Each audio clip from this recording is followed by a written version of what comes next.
ठीक है, आपकी तरफ से ऐसा करना, म्यूट रख लो ताकि यस सर। रिकॉर्डिंग में दिक्कत नहीं हो, फिर क्वेश्चन करना जब। Okay sir. देखो सर आप सबसे, शुरू से पढ़ा दीजिए सर टेंशन फोर्स। हाँ पूरा बता रहा हूँ मैं सारा, एफबीडी ही पढ़ाऊंगा, वही क्लियर करूंगा आपको। देखो सबसे पहले तो पहला जो बेसिक फोर्स है वो है वेट। ठीक है, वेट क्या होता है? It is a gravitational, it is a gravitational force act on every object within gravitational field. हम तो अर्थ पे रहते हैं, हम तो अर्थ की ग्रेविटेशनल फील्ड की बात कर रहे हैं।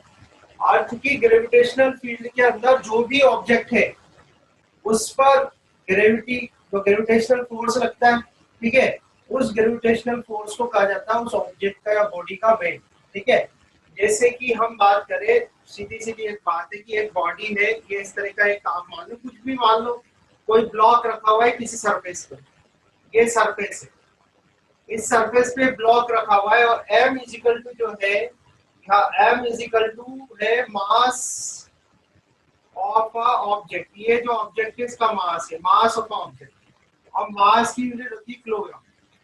ठीक है, तो न्यूटन के जो लॉज होते हैं, न्यूटन के लॉज अप्लाई होते हैं पॉइंट ऑब्जेक्ट्स पर। अब पॉइंट ऑब्जेक्ट का होगा, पॉइंट ऑब्जेक्ट क्या होते हैं? तो पॉइंट ऑब्जेक्ट का मतलब ये होता है कि अपन ये अज्यूम कर लेते हैं कि the whole mass of object, इस ऑब्जेक्ट का पूरा मास कितना है, m, the whole mass of object is centred at a point. अब जो सिमेट्रिक ऑब्जेक्ट होते हैं, जैसे कि सिमेट्रिक ऑब्जेक्ट है, तो सिमेट्रिक ऑब्जेक्ट के सेंटर पर होता है ये पॉइंट। ठीक है, तो हम ये अज्यूम करते हैं that the whole mass of this object is centred at this point, whole mass of this object is centred at this point and this point is called centre of mass. तो अगर मैं इसको लिख दूं सी से, या जनरली अपन ओ से लिखता हुआ आ रहा है, अगर मैं इसको ओ से लिख दूं तो ओ क्या होता है? O is a centre of mass. ठीक है, सेंटर ऑफ मास क्या होता है? A point where whole mass of a object assume to be, असलियत में नहीं होता ये, assume to be concentrated, जहां पर किसका पूरा मास कॉन्सेंट्रेटेड है उसको बोलते हैं सेंटर ऑफ मास। और अगर ऐसा कोई पॉइंट ले जिसपे की पूरी ग्रेविटी कांस्टेंट हो तो उसको बोलते हैं सेंटर ऑफ ग्रेविटी। तो ये हो गया सेंटर ऑफ मास। अब यहाँ पर पूरा मास है तो ग्रेविटेशनल फोर्स लगेगा इस पे, तो ग्रेविटेशनल फोर्स जो लगता है, तो ग्रेविटेशनल फोर्स जो लगता है उसकी जो एक्सेलरेशन होती है वो ग्रेविटेशनल एक्सेलरेशन होती है, तो ग्रेविटेशनल फोर्स पे नीचे लगेगा। तो जो ग्रेविटेशनल फोर्स होता है उसी को कहते हैं वेट। और वेट क्या होता है? W इजिकल टू mg, ये आपको आता ही है, मैं यहाँ पर लिख देता हूँ W इजिकल टू क्या होता है, mg। और ये क्या होता है? Weight, weight of a body. अब वेट जो होता है वो क्या होता है? फोर्स, जो कि ग्रेविटेशनल फोर्स, ग्रेविटेशनल फील्ड की वजह से जो फोर्स लग रहा है ऑब्जेक्ट पे नीचे की तरफ, तो ये एक तरीके का फोर्स है, तो इसकी यूनिट क्या होगी? न्यूटन। न्यूटन इसकी यूनिट होती है। तो पहली बात तो ये समझ लो, सबसे पहला जो फोर्स आपको मिलेगा, किसी कोई सा भी क्वेश्चन आप करोगे अंडर द ग्रेविटेशनल फील्ड, सबसे पहला फोर्स जो आपको लगाना है कौन सा लगाना है? ग्रेविटेशनल फोर्स लगाना है, जिसको बोलते हैं वेट ऑफ अ बॉडी। ये हो गया W इक्वल टू mg। पहली बात तो ये समझ लो, ठीक है, फर्स्ट थिंग।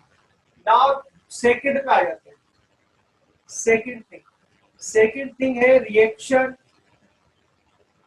और कांटेक्ट फोर्स।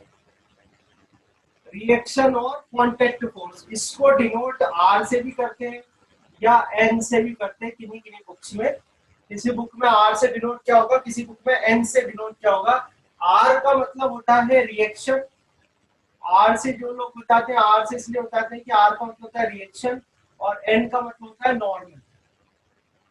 ठीक है, अब ये होता है क्या है, रिएक्शन फोर्स और कांटेक्ट फोर्स या नॉर्मल फोर्स क्या होता है कि whenever a body comes in contact with any surface, कभी भी जब बॉडी है, जैसे कि ये बॉडी है, यही वाला डायग्राम दे रहा हूं, अब ये बॉडी है, ठीक है, आपने कहा कि नीचे ग्रेविटेशनल फोर्स लग रहा है, ठीक है, मैंने मान लिया नीचे ग्रेविटेशनल फोर्स लग रहा है। तो अगर खाली ग्रेविटेशनल फोर्स लग रहा होगा तो जिस तरफ फोर्स लग रहा है उस तरफ बॉडी को चले जाना चाहिए। तो बॉडी कैसे जाने चाहिए? डाउनवर्ड, नीचे की तरफ। बॉडी कैसे जाने चाहिए? डाउनवर्ड, नीचे की तरफ। पर ऐसा तो हो नहीं रहा। क्यों नहीं हो रहा? कि जब ये जो बॉडी है ये सरफेस पर फोर्स लगा रही है नीचे की तरफ, तो ये सरफेस भी क्या करेगी? ऊपर की तरफ फोर्स लगाएगी, जिसे बोलते हैं आर, रिएक्शन फोर्स या कांटेक्ट फोर्स। तो ये ध्यान रखना कि जब भी कोई बॉडी किसी दूसरी सरफेस पे या किसी दूसरी बॉडी के कांटेक्ट में आए, कांटेक्ट में आएगी तभी कांटेक्ट फोर्स होगा या रिएक्शन फोर्स होगा। बात समझ में आ गई? बॉडी क्या होनी चाहिए? कांटेक्ट में आनी चाहिए किसी दूसरी सरफेस के या दूसरी बॉडी के। अब आप एक चीज देखो कि ये जो रिएक्शन फोर्स है, ये जो रिएक्शन फोर्स की लाइन ऑफ एक्शन है, ये कितने डिग्री पर लग रहा है? 90 डिग्री पर। एक और आप भले भी एक और डायग्राम बना के दिखाता हूँ आपको। ये देखो आप एक डायग्राम और, जैसे मान लो बॉडी इस तरह से रखी है, तो इस तरह से रखी है, तो आप देखो ये इसका हमेशा ध्यान रखना कि वेट ऑफ अ बॉडी हमेशा क्या लगता है? Vertically downwards. तो ये तो वेट ऑफ अ बॉडी हो गया नीचे की तरफ। अब इस वेट ऑफ अ बॉडी को बैलेंस कौन कर रहा है? Reaction force. अब रिएक्शन फोर्स जो होगा आप देखो हमेशा ये रही सरफेस, सरफेस से कितने डिग्री पर लगा हुआ है? ये कितने डिग्री पर लगा हुआ है? 90 डिग्री। 90 डिग्री मतलब होता है नॉर्मल। तो जो दो बातें हैं, रिएक्शन या कांटेक्ट फोर्स। तो रिएक्शन का मतलब तो क्या हो गया? ये W जो थी वो एक्शन थी, W जो थी वो क्या थी? एक्शन। तो R क्या हो गई इसकी? रिएक्शन। W क्या थी? एक्शन। ठीक है, तो R क्या हो गई इसकी? रिएक्शन। तो इसलिए इसको रिएक्शन फोर्स कहते हैं कि जब भी कोई दो बॉडी एक दूसरे के कांटेक्ट में आती है तो दोनों एक दूसरे पर इक्वल मैग्नीट्यूड का बट अपोजिट डायरेक्शन का फोर्स लगाते हैं। अभी तो आप ये समझ लो कि जब भी कोई दो बॉडी कांटेक्ट में आती है तो एक दूसरे पे क्या करेगी? वो फोर्स लगाएगी। तो ये जो कहलाता है कांटेक्ट फोर्स होता है। ठीक है, फिर इसके बाद कांटेक्ट फोर्स या रिएक्शन फोर्स हमेशा क्या होता है? 90 डिग्री पे लगता है। 90 डिग्री मतलब होता है नॉर्मल। इसलिए जो रिएक्शन फोर्स या कांटेक्ट फोर्स है उसको नॉर्मल फोर्स भी कहते हैं, उसको एंग से भी डिनोट करते हैं। तो ये भी समझ में आ गया आपको। पहला फोर्स तो किसकी वजह से आया? ग्रेविटेशनल फोर्स जो लग रहा है बॉडी पे, उसकी वजह से आया, वेट ऑफ अ बॉडी। दूसरा आया कि अगर दो सरफेसेस आपस में कांटेक्ट में है तो आ गया आपका कांटेक्ट फोर्स या रिएक्शन फोर्स। ध्यान रखना। तीसरा बात करते हैं अपन थर्ड। थर्ड क्या है? मान लो कोई बॉडी है इस तरह से, ये m मास की बॉडी है। अब m मास है इस बॉडी का। अब m मास की बॉडी इस तरह से लटकी हुई है, किसकी वजह? ये जो है कोई भी आपका ये रोप हो सकता है, वायर हो सकता है, ठीक है, या स्ट्रिंग हो सकता है। रोप, वायर या स्ट्रिंग के सहारे से लटकी हुई है। आप धागे से बांध के किसी चीज को लटका के देखना, आप पहले उस पर कुछ भी मत मानना, तो वो डोरी क्या ढीली सी रहेगी, ढीली रहेगी वो डोरी। पर अगर आपने कोई पत्थर बांध के लटका दिया तो डोरी का जैसे टाइट हो जाती है, नहीं हो जाती? टाइट हो जाती है ना। टाइट की स्पेलिंग कैसे चालू हो रही है? TIGHT, tight. तो वो जो टी वर्ड आ रहा है उस टी का मतलब है टेंशन। ये क्या है? टेंशन। और टेंशन को किससे देते हैं? टी से। तो अब टेंशन फोर्स कब आएगा? टेंशन फोर्स तभी आएगा जब बॉडी क्या हो? किसी धागे से, रस्सी से या तार से क्या हो? लटकी हुई हो। तो जो फोर्स आएगा उस डोरी के अंदर उसको क्या बोलेंगे? Tension force. अब बहुत इंपॉर्टेंट है कि आप ये आइडेंटिफाई कर सको ये सारी चीजें। ठीक है, हमेशा टेंशन फोर्स कौन सा लेते हैं? ऑब्जेक्ट से दूर की तरफ। ये मैं अलग कर देता हूँ। कौन सा वाला एरो लेना है आपको? ऑब्जेक्ट से दूर की तरफ वाला एरो लेना है, वो टेंशन को रिप्रेजेंट करेगा। ठीक है, तो पहली बात तो गई वेट ऑफ अ बॉडी। ये क्या है? ग्रेविटेशनल फोर्स जो लग रहा है बॉडी के ऊपर वो होता है mg, जो कि हमेशा आएगा। दूसरा होता है कांटेक्ट फोर्स। कांटेक्ट फोर्स कब आएगा? जब एक बॉडी दूसरी बॉडी के कांटेक्ट में आएगी तो आता है कांटेक्ट फोर्स। तीसरा आता है कि अगर कोई भी बॉडी किसी धागे से, रोप से, वायर से लटकी हुई है तो जो धागा है, रोप या वायर होता है उसके अंदर क्या जाती है? टेंशन, यानी खिंचाव आ जाता है, खिंचाव, उसको बोलते हैं टेंशन। तो ये हो गया आपका टेंशन फोर्स। ठीक है, आगे एक और बताता हूं मैं आपको। फोर्थ फोर्थ होता है आपका फ्रिक्शन फोर्स। ये वैसे मैं आगे पढ़ाऊंगा आपको डिटेल में, और यहाँ पर मैं बता रहा हूँ ये होता है फ्रिक्शन फोर्स। फ्रिक्शन फोर्स क्या होता है कि कोई भी जो बॉडी है, जैसे यही वाला ब्लॉक ले लेता हूँ, ये बॉडी अगर ये इस तरफ मोशन कर रही है या मोशन करने वाली है, जिस तरफ भी बॉडी मोशन कर रही है या करने वाली है, ठीक है, उसके अपोजिट, जैसे ये तो P हो गया, P यहाँ पर क्या कहलाता है? Applied force. जैसे आपने फोर्स लगाया, आपने इस तरफ फोर्स लगाया इसमें, तो इसके जो अपोजिट डायरेक्शन में फोर्स लगेगा, अपोजिट डायरेक्शन में स्मॉल है, ये होता है रेजिस्टिंग फोर्स। रेजिस्टिंग फोर्स या इसी को बोलते हैं फ्रिक्शन फोर्स। डिटेल में आगे पढ़ाऊंगा मैं, अभी तो बस ये थोड़ा सा बता रहा हूँ आपको। तो फ्रिक्शन फोर्स क्या होता है? फ्रिक्शन फोर्स होता है जिस डायरेक्शन में बॉडी मूव करने वाली है या जिस डायरेक्शन में बॉडी मूव हो रही है उसके अपोजिट जो फोर्स लगता है उसको बोलते हैं फ्रिक्शन फोर्स। ठीक है। और एक लास्ट आपको ध्यान रखना है, फिफ्थ, ये होता है स्प्रिंग फोर्स। मैं फॉर्मूला ही बता देता हूँ, यहाँ पर F equal to mu R formula होता है इसका, अभी तो नोट कर लेना आप ये। ठीक है। डिटेल में तो फ्रिक्शन अपन पढ़ेंगे। यहाँ पर म्यू क्या होता है? फ्रिक्शन कोएफिशिएंट होता है, और आर तो आप जानते ही हो, आर क्या होता है? रिएक्शन। ठीक है। आगे होता है स्प्रिंग फोर्स। स्प्रिंग में क्या होगा देखो, मान लो धागे की जगह आपने स्प्रिंग से लटका रखा है किसी ब्लॉक को, ये इस तरह से लटका हुआ है, एम मास का ब्लॉक है, स्प्रिंग से लटका हुआ है। ठीक है। अगर आप इसमें एफ फोर्स से इसको नीचे खींचोगे, स्प्रिंग होगी आपके घर में, एक बार ये ट्राई करके देखना। अगर आप स्प्रिंग स्प्रिंग से कोई मास लटका हुआ है, अगर मैं उसको नीचे खींच के रिलीज करूं, तो रिलीज करूंगा तो ये वापस कहाँ जाएगी? स्प्रिंग ऊपर की तरफ जाएगी। ठीक है। पर सर, तो हाँ। है ना, ऊपर ही अगर आप करके देखना यस स्प्रिंग से, सर। तो वापस ऊपर जाएगी। तो स्प्रिंग फोर्स कहाँ लगेगा आपका? ऊपर की तरफ। स्प्रिंग फोर्स कहाँ लगेगा? ऊपर की तरफ। तो इसको मैंने कर दिया एफ एस। तो देखो, जिस डायरेक्शन में आपने फोर्स लगाया था उसके ये क्या है? अपोजिट है कि नहीं? जिस डायरेक्शन में आपने फोर्स लगाया था उसके अपोजिट है। तो स्प्रिंग फोर्स जो होता है वो होता है F S equal to minus K X. तो ये सब डिटेल में मैं पढ़ा दूंगा आपको कि के क्या होता है। यहाँ पर म्यू क्या है? कोएफिशिएंट ऑफ फ्रिक्शन है, आर रिएक्शन है, के क्या होता है इसमें? स्टिफनेस ऑफ स्प्रिंग होता है। मैं यहाँ लिख देता हूँ इसे, स्टिफनेस ऑफ स्प्रिंग। आपने, एक्सक्यूज मी सर, सर ये आपने स्प्रिंग फोर्स में क्या लिखा हुआ है सर? माइनस के क्या? के के के एक्स। के बना रखा है, छोटा के कैसे बनाता हूँ, के बना हुआ है। ठीक है। छोटा के यस बनाते हैं ना, सर। वो बना। सर तो के किसको डिफाइन करता है सर? के होता है स्टिफनेस। अभी आप, अभी सिर्फ मैं बता रहा हूँ आपको, आगे अगर इसके क्वेश्चन आते हैं तो डिटेल में भी समझा दूंगा, है ना। सर अभी कैन एक आई ही टेक बार में, वन फोटो? एक सेकंड को मैं एक्स भी लिख दूं। एक्स क्या होता है? जिससे आप इसको डिफ्लेक्ट करो, तो एक्स होता है डिफ्लेक्शन। ठीक है। तो आप फोटो पे ले लो, मैं आपको रिवाइज भी करा देता हूँ।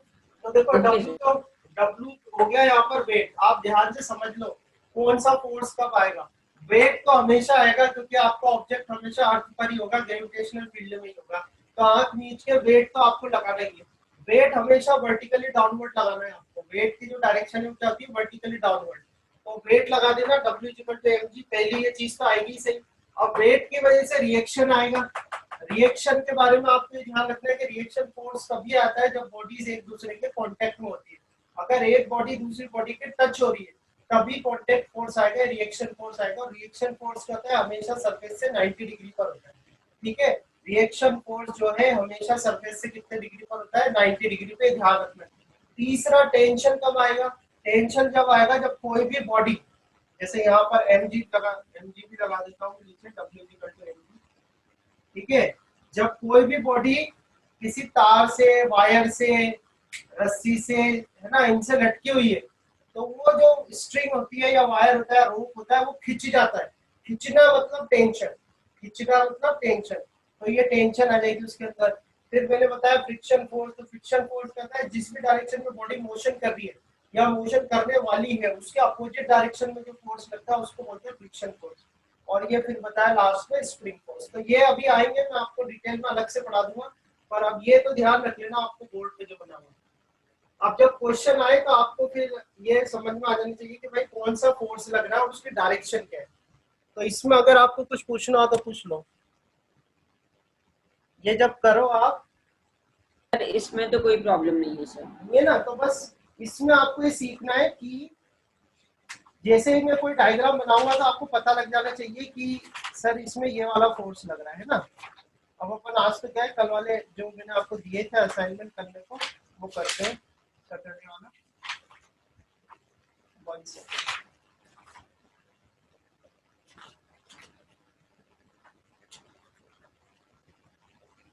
तो इसको इरेज कर दूं? Okay sir. अब ये है आपके पास, इधर से देख लेना।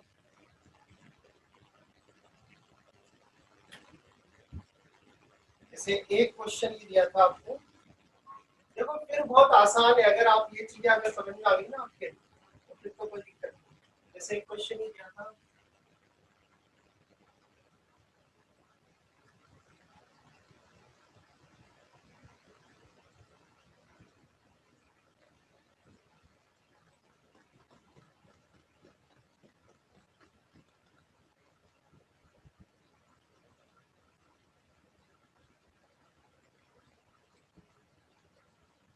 ये एम ए दे रखा है, ठीक है, ये हो जाएगा आपका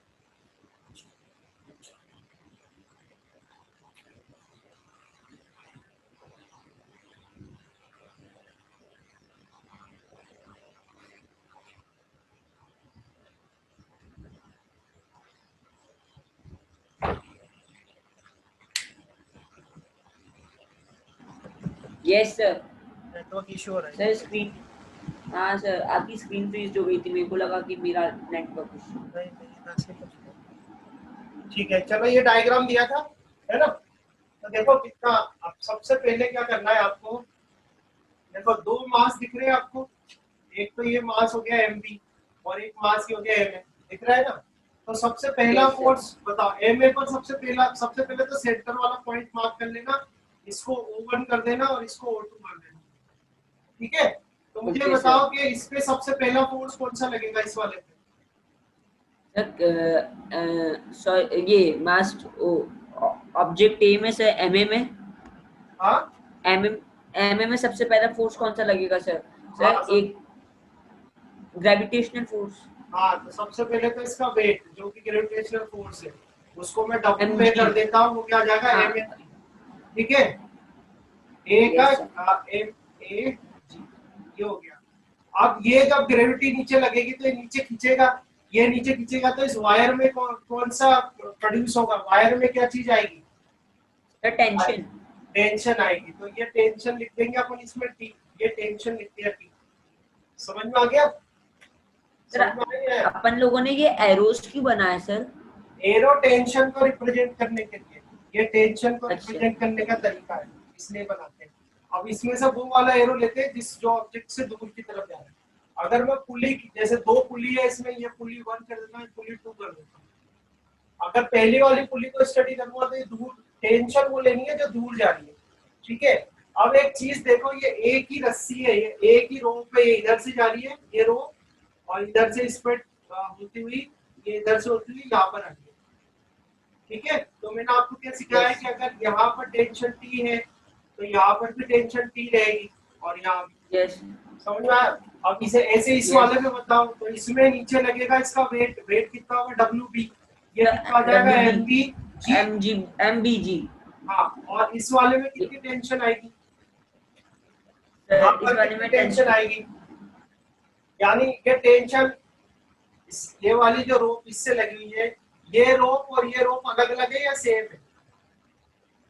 ये रोप और ये रोप क्या है, अलग अलग है ना। तो यहाँ पर टेंशन कितनी आएगी, यहाँ पर लिख देता हूँ मैं, टी डैश। क्या करूँ, इसको T1 लिख दूँ, T1 लिख देता हूँ, ठीक है। अच्छा ये बताओ, ये वाली रोप और ये वाली रोप सेम है, ये रोप और ये रोप सेम है या अलग अलग है ये दोनों? ये अलग अलग है सर। अलग अलग है, बस वेरी गुड। तो ये इसको मैं कर देता हूँ T2।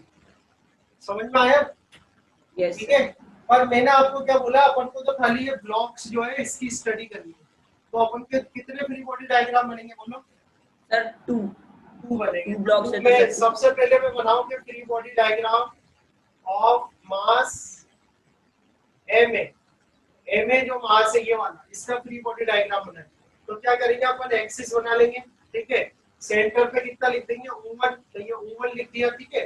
ये क्या हो गया प्लस एक्स, ये क्या हो गया माइनस एक्स, ये हो गया प्लस वाई, ये हो गया माइनस वाई, ठीक है। अब बताओ W है तो कैसा लगेगा, नीचे की तरफ, नीचे तो ये W है आ गया, यस सर। वो वैल्यू लिख देंगे। ऊपर की तरफ कितना आएगा, ये T, ये टी T आ जाएगा, ठीक है। ये प्लस एक्स में सर जी, प्लस एक्स में सॉरी, प्लस नहीं है, एक्स में X तो में तो एक्स एक्स में तो कुछ है ही नहीं, कहाँ है इसमें एक्स में? हाँ सर एक्स में कुछ ठीक है, तो अब इसकी इक्वेशन बतानी है आपको, वो तो ही बता देना है ना। ये देखो, इसका अगर मैं बनाऊं free body diagram of mass M B का बनाऊं अगर, तो एम बी का देखो कितना आसान है, ये plus X minus X plus Y minus Y, ये हो जाएगा आपका ओ। तो बताओ नीचे कितना आएगा? Sir W B W B, W B आएगा ना, वो तो एम हाँ बी सर, जी है उसकी वैल्यू। और हाँ ऊपर की तरफ कितना आएगा? T1, टेंशन T1 है ना, ठीक है। हाँ तो अब इसकी इसके लिए इक्वेशन, ये कौन सा इक्विलिब्रियम है बताओ, कौन सर सा? ये वो को प्लानर सर। कोप्लेनर कॉन्करेंट तो सिस्टम होता है, इक्विलिब्रियम कौन सा है, स्टैटिक है कि डायनामिक? सर स्टैटिक है।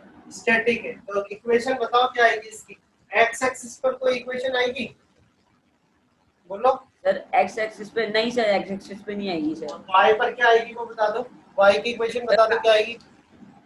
सर वाई की इक्वेशन आएगी टी माइनस हाँ डब्ल्यू है हाँ, और equal to, is equal to zero आएगा ना, हाँ टी हाँ माइनस सर डब्ल्यू है इजिकल टू जीरो, ये एक इक्वेशन आ जाएगी।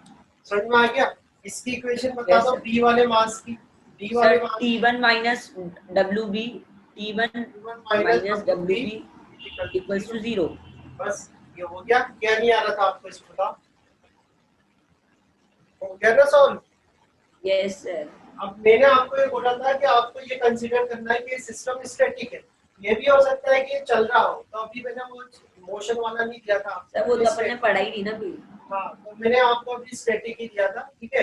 तो स्टैटिक में बस ये इस तरह से आपको तो ब्लॉक्स के बनाने, अभी पुली के नहीं बनाने, तो ब्लॉक्स के आपने फ्री बॉडी डायग्राम बना दिए, इस तरह से बन गए, ठीक है। और बताओ, यस सर। और बताओ, आ गया समझ में भी आना नहीं सर, डायग्राम? ये सब बड़ा और इजी अच्छे था। से देख लो, और अच्छे से देख लो, कुछ पूछना हो तो। यानी आज हाँ मैं सर, एक तुम्हें मिनट जो क्वेश्चन मैंने आपको दिए थे ना सैटरडे को, वो सर, एक आपको, फोटो ले लूं सर इसका। हाँ मैं सारे करा रहा हूँ, एक या तो एक साथ दे देना, ओके सर। है ना, तो देख लो। तो अब इसमें तो कोई दिक्कत नहीं है अले में तो, हो गया। ये नहीं सर, इसमें तो कोई दिक्कत नहीं है सर।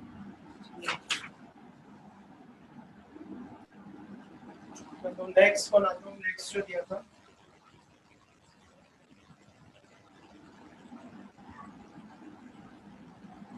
आपको अभी ओनली जो ब्लॉक्स है उनका एफबीडी बनाना है ना। इस क्वेश्चन में यहाँ पर आपको दिया हुआ था एक ये एम ए, ठीक है, दूसरी साइड दिया हुआ था बी और सी, तो ये बी हो गया और ये हो गया आपका सी, ठीक है। आ गया समझ में? तो कितने फ्री बॉडी डायग्राम बनेंगे इसे बताओ, कितने फ्री बॉडी डायग्राम बनेंगे बोलो? 3 डायग्राम्स बनेंगे सर इसमें। 3 बनेंगे, ठीक है। तो पहले मुझे बताओ, अगर मान लो यहाँ पर टेंशन T1 है, तो यहाँ पर कितनी टेंशन होगी? सर इधर भी टी होगी। इधर भी T1 ही होगी, T1 है ना, T1 हाँ एक ही रोप जा रही है ना ऐसे इसके ऊपर से इधर, यस सर। ये T1 है तो ये भी नहीं, T1 होगा। यहाँ पर क्या होगा बोलो? सर ये T2, ये T2 हो जाएगा। T2। समझ में आ गया ना? बस हो गया यस सॉल्व। सर। जैसे पहले वाले का अगर मैं बनाऊं, फर्स्ट वाले का देखो, फर्स्ट वाले के लिए ये plus X minus X plus Y minus Y, तो पहले वाले ये जो ए के लिए, तो इस पे ग्रेविटेशनल फोर्स कितना लग रहा है नीचे? सर नीचे माइनस डब्ल्यू, सॉरी माइनस क्या आएगा? W M A B. Free body हाँ सर डायग्राम बना माइनस। लेना। अब मैं थोड़ा हाँ शॉर्ट, सर। मैं अब डायरेक्ट बना रहा हूँ, इतना ज्यादा नहीं कर रहा, अब मैं सीधे यस सर डायग्राम शॉर्ट। कर, ठीक हाँ है। हाँ सर। अब हाँ ये टेंशन ऊपर की तरफ है तो ये ऊपर, हाँ सर ठीक है, प्लस। इक्वेशन आप बता देना बाद में बता देना। ये तो मैंने बनाया किसके लिए? ब्लॉक ए के लिए मैंने बनाया फ्री बॉडी डायग्राम। ऐसे ही अगर मैं बनाना चाहूँ ब्लॉक सी के लिए, सी के लिए बनाते हैं अपन, तो सी के लिए क्या बनेगा देखो, सी के लिए वही plus X minus X plus Y minus Y, minus तो सी में नीचे की तरफ ग्रेविटेशनल फोर्स लगेगा, वो कितना हो जाएगा mcg, mcg और ऊपर की तरफ टेंशन कितनी है T2। T2। तो अब इसकी इक्वेशन आप यहाँ लिख के बता देना। ऐसे ही अब कौन सा बच्चा अपना ब्लॉक बी। सर ये तो बड़ा इजी है सर यार, मैं से क्यों नहीं हो रहा था सर ये? बस यही बात है। अच्छा तुमने नेट पे ढूंढा था ये सब? ना ना सर, मैंने ना यूट्यूब पे करा था सर हाँ वो कि how to find tension forces. तो सर उसमें तो जाने क्या क्या था सर, मैं कुछ पढ़ा भी होता तो वो भी भूल जाता, ऐसा लग रहा था सर। अच्छा अच्छा, मुझे ये वाला बताओ बी में।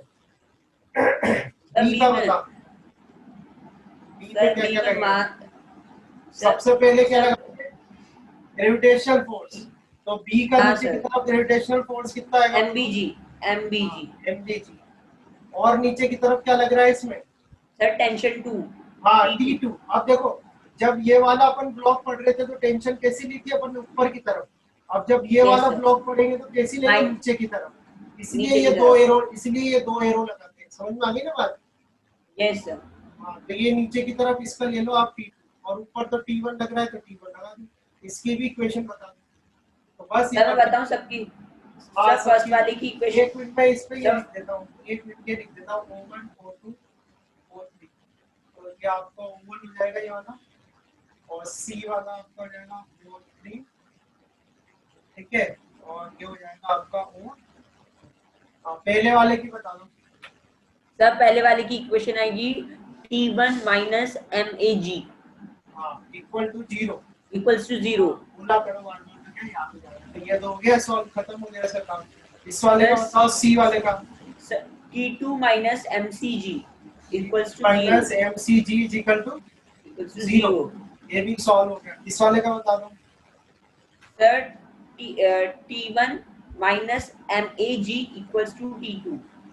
हाँ हाँ, T1 ऊपर जा रहा है तो प्लस का वो हो हाँ गया, और ये तो हाँ नीचे सर, जा तो रहे हैं ना T1, दोनों। हाँ तो sir T1 equals to equal T1 to, equal to का सिखाया मैंने, आप तो सीधे सीधे करो ना। एल्जेब्रिक सम जीरो करो T1 आप। माइनस MCG माइनस MC थोड़ी है, बी है ना यहाँ तो। MBG प्लस T2 हाँ minus T2। Minus T2 plus थोड़ी आ रहा है, नीचे आ रहा है ना।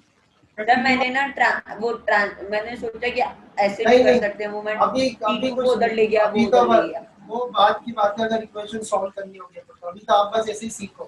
तो T1 ऊपर जा रहे तो प्लस का आएगा, और जो जो नीचे जा रहे हैं वो सब माइनस के, क्योंकि माइनस में जा रहे हैं। तो T1 और माइनस MBG और minus T2। Minus T। T2 is equal to 0। आया नहीं आया? यस सर, इजी है ना? आ गया सर, आ आसान है गया ना? सर। सर इसका बस फोटो। हाँ ले लो। बस आराम से सॉल्व किया करो, स्टेप बाय स्टेप। जल्दबाजी मत किया करो, है ना? बहुत इजी है, कोई दिक्कत नहीं आएगी। क्या अर्चित ने मैसेज तो किया था, गायब का हो गया है?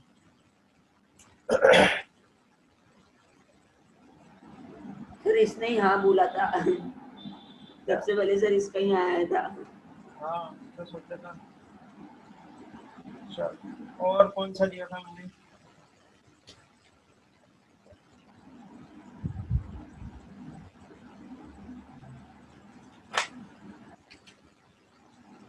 और एक क्वेश्चन और था ना, यस सर।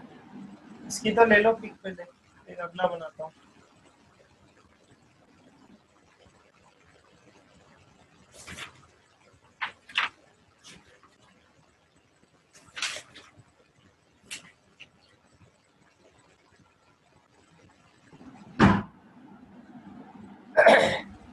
सर वो क्वेश्चन में बताऊं आपको? नहीं नहीं है ना, मिल गया, मैं बना दूंगा। ये पिक ले ली क्या? हाँ सर ये भी बहुत इजी है सर। अब तो आप सब अगला इजी जो है, सीखने के बाद क्या है। बस क्या है, आराम से सॉल्व किया करो, जल्दबाजी मत किया करो। जल्दबाजी में क्या गड़बड़ हो जाती है फिर। आराम से जो स्टेप आपको बताई ना मैंने, बस ऐसे ही स्टेप बाय स्टेप कर दिया करो।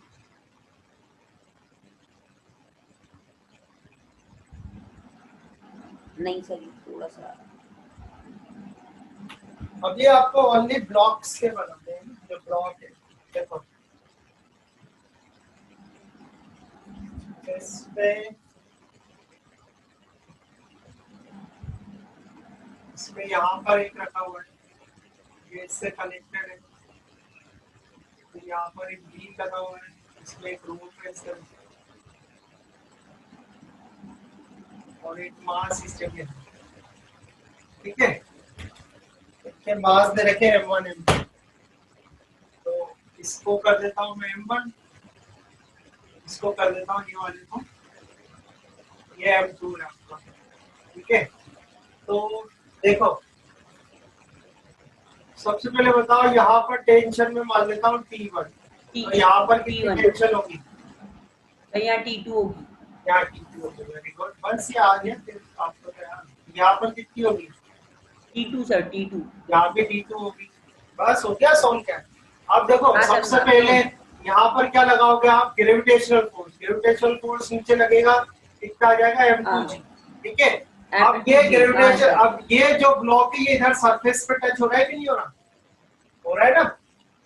ये ब्लॉक जो है सरफेस पे टच हो रहा है, तो सरफेस पे अगर टच हो रहा है, कांटेक्ट में है, तो कौन सा फोर्स लगेगा? कांटेक्ट, अगर बॉडी टच होती है, कांटेक्ट में आती है, तो कौन सा फोर्स?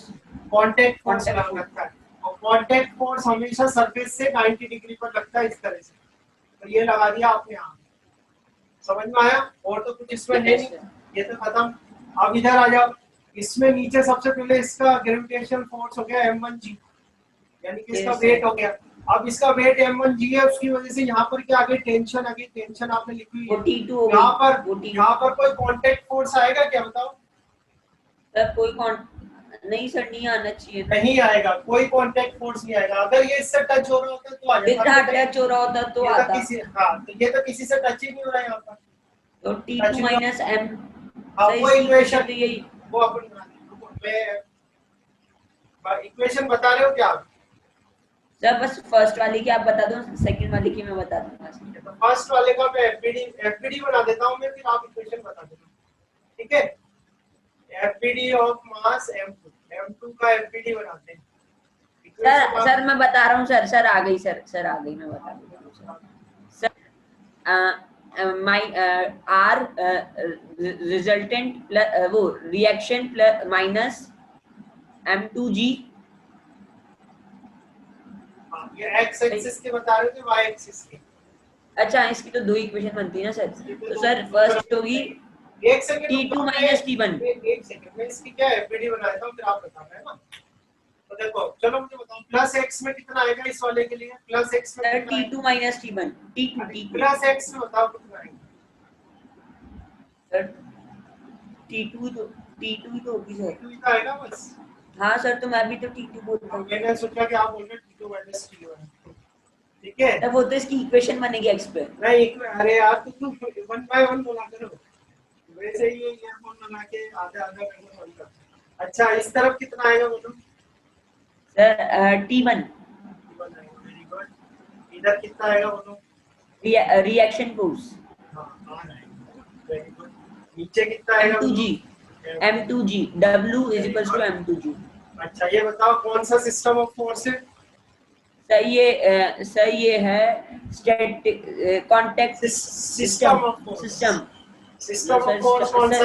प्लेनर कॉनकरेंट। कौन सा है? हाँ, कोप्लानर कॉनकरेंट फोर्स। अब कौन सा इक्विलिब्रियम है? स्टैटिक के dynamic? Static sir. Static equilibrium. तो आप x एक्सिस की इक्वेशन लगाओगे, समेशन fx 0, फिर y एक्सिस की भी लगानी पड़ेगी क्योंकि इसमें दोनों में। ठीक है, x पे बताओ क्या इक्वेशन आएगी? Sir T2 is equals to T1। ऐसे अभी तो ऐसे ही बता दो, T2 माइनस T1 0 है ना, फिर बराबर करते रहना। इस वाले की बताओ क्या आएगी? y पे क्या आएगी? r minus very good m2g। Very good, equal to 0 हां, इज इक्वल्स टू 0। ठीक है, हो गया बस। Yes sir. अब ऐसे ही देखो, एफबीडी ऑफ मास m1। ठीक है, तो ये बनाने की जरूरत नहीं सर, मैं ऐसे ही बता देता हूँ सर। ये क्यों बना रहे हो सर? नहीं क्यों बना रहे, ये तो जरूरी है ना, शॉर्टकट। तो मैं ऐसे ही बता, प्रैक्टिस, अभी प्रैक्टिस कर रहे हैं ना, वो तो मैं भी लिख दूं, पर प्रैक्टिस तो प्रैक्टिस है, बार बार करेंगे तो जो डिफिकल्ट क्वेश्चन है वहां पे आप भूलोगे। तो बताओ नीचे कितना फोर्स आएगा इस वाले? सर नीचे आएगा m1g। ऊपर कितना आएगा? T2। इक्वेशन क्या आएगी? y की लगेगी वजह से। T2, हाँ sir, T2 minus m1g equal to 0। हाँ सर। Equal to 0। आया समझ में?